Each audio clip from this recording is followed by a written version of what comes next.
the stage is set Yeah. prior to the Messiah's arrival. That's right. Do societies truly create the Messiahs from within? Oh, I think so. I think that that we kind of create a vortex into which the Messiah is sucked. People ask me if I'm starting a cult, and I'd avoid that like the plague. I don't want to be a cult leader. I'm not your guru.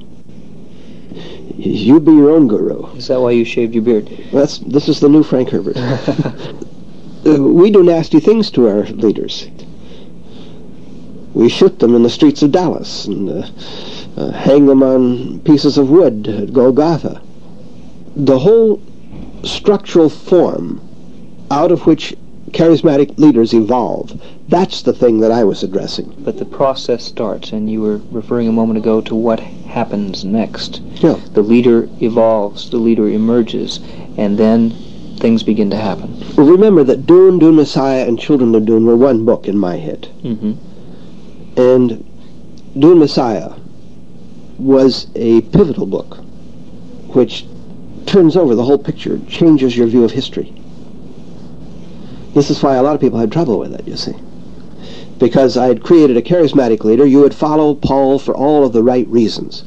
He was honest, trustworthy, loyal to his people, up to the point of giving his life for them if they wanted it. And the response to him? The response to him was to follow him slavishly, to not question him. I think, for example, that John Kennedy was the most dangerous president we've had in recent years. Not because I think the man was evil. I think he was a great guy, and I'd have enjoyed drinking with him and playing cards with him. But because people did not question him. So you are obviously a proponent of questioning authority. Oh, absolutely. Do you consider yourself an iconoclast? Indeed. With the relationship between the Messiah and the followers, again, I want to go back to the process. It all begins well, and it all seems very good. Sweetness and light. And then something happens, or something begins to evolve. A new structure evolves, and people take it over. Other people get into the act. So they drain power away from the Messiah. Of course. After they... It is delegated. And how does that happen? It happens out of a structural force that is in the society. And I think one of the best examples we have of that in recent times that we can look at with a certain degree of historical clarity is what happened in the Soviet Union. The October Revolution had real evils to address. The Tsarist regime was one of the most evil regimes that this world has ever seen. The oppression was obvious? Yeah. Marx and the others came in and filled that into that vortex and took it over. Now what has evolved out of that? They have evolved a bureaucratic aristocracy, which is almost a precise copy of the Tsarist regime. And this might have contributed to the fall of Nikita Khrushchev. He was the last singular identity as a human being that I recall in the Soviet Union. Since then, the power has filtered down, broadened, and diffused. So that is the process that will take place in any similar situation. I think so. I think. Well, I don't think it's human nature. Human nature is involved in it, of course, but I think it is an essential part of the forms that people develop and call government, which they create for themselves. Yeah, it's a kind of an evolutionary process, I believe, that has come out of tribal forms. A feudatory is a tribe. So we have this marvelous historical example. It's happened in our lifetimes in the Soviet Union. We have seen them reconstitute the Tsarist regime. Without an individual on which to focus. But all of the bureaucracy is there, you see. Even with some of the same names, same titles, I mean. So Paul, in Dune, is caught in this kind of a vortex. Now, did Paul come to a society seeking that Messiah? He came to a society that was prepared to welcome a Messiah.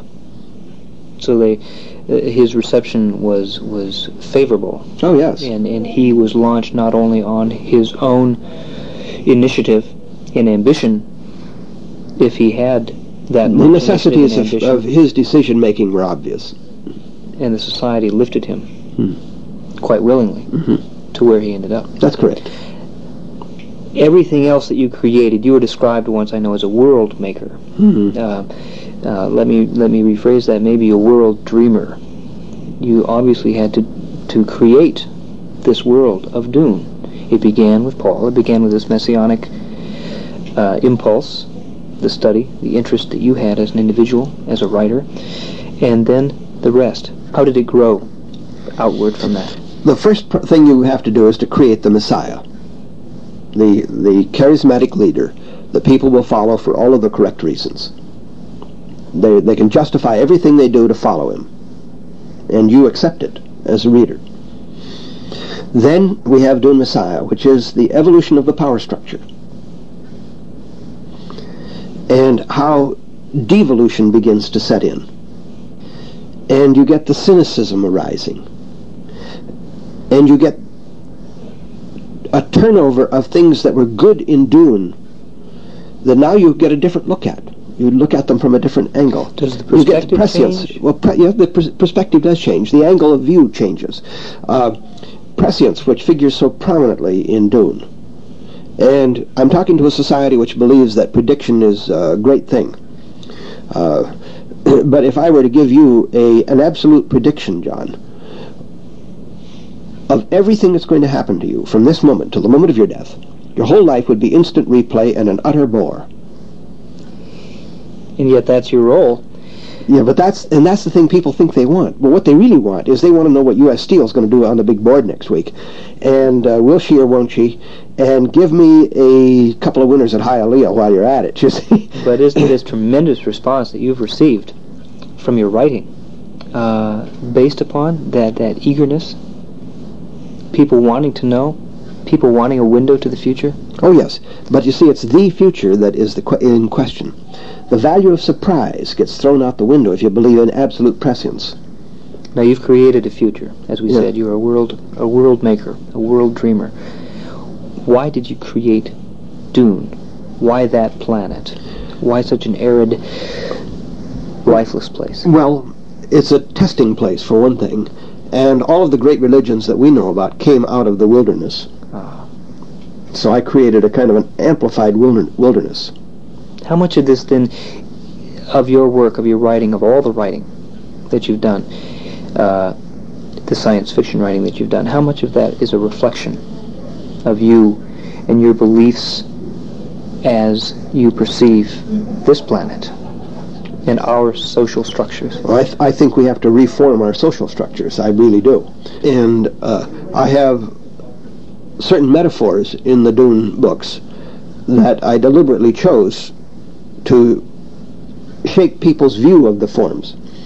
For example, the worms. The worms are the monster, the mindless monster in the depths that guards the pearl of great price. It is the unconscious animal. It's the black bull of the corrida. You see? It limits your options of how to deal with it. Yeah. It is the welling of violence that comes out of humankind.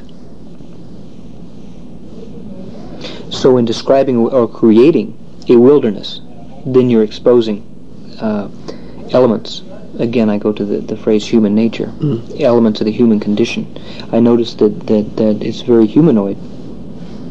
The future remains very humanoid. Well, I wanted real people that you would identify with. And also that they respond in many ways in a very consistent fashion to what we experience now. There's a tremendous amount of conflict in your writing. Many things are resolved by conflict. Now, is that a prediction of the future, or is that then, as you said, the metaphor, the reflection of the now? That's the way I read history.